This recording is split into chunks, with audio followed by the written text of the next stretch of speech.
이종섭 전 국방부 장관이 귀국한 오늘 해병대 최상병 순직 사건과 관련해 항명 혐의를 받고 있는 박정훈 전 해병대 수사단장에 대한 3차 공판이 열렸습니다. 오늘 공판에 참석한 박 전 수사단장 측은 이 전 장관을 증인으로 법정에 세울 것이라고 밝혔고, 이 재판 과정에서 국가안보실 관계자와 해병대 사령관 간에 이뤄진 통화 기록 일부도 공개됐습니다. 김문경 기자입니다.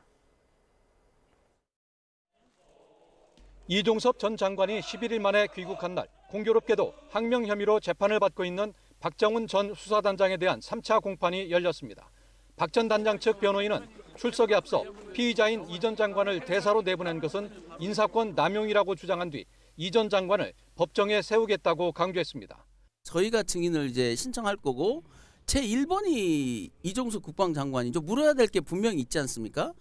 박 전 단장은 지난해 8월 당시 이종섭 장관의 지시를 받은 김계환 해병대 사령관의 이처 보류 명령을 따르지 않고 임성근 전 해병대 1사단장을 비롯한 8명에 대해 과실치사 혐의를 적시한 수사 결과 보고서를 민간 경찰에 넘겼다는 혐의로 기소됐습니다.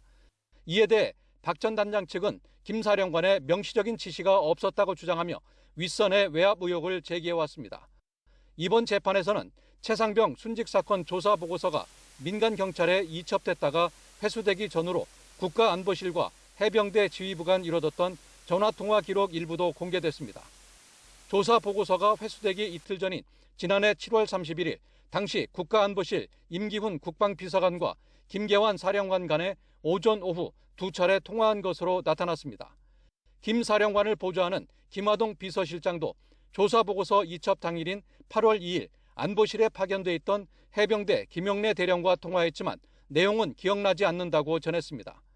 그러면서 이첩되기 하루 전날 사령관의 이첩 보류 지시가 있었는데 저녁 식사 자리에서 박 전 단장이 이첩하겠다는 말을 했다고 밝혔습니다. 하지만 당시 술을 마신 상태여서 박 전 단장의 말이 그리 심각한 내용이 아니었다고 덧붙였는데 변호인 측은 이첩 보류 지시가 있을 때 나타나는 정황이 아니라고 반문하는 등 공방이 계속됐습니다.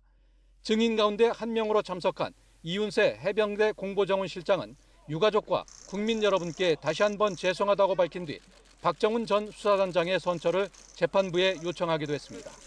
YTN 김문경입니다.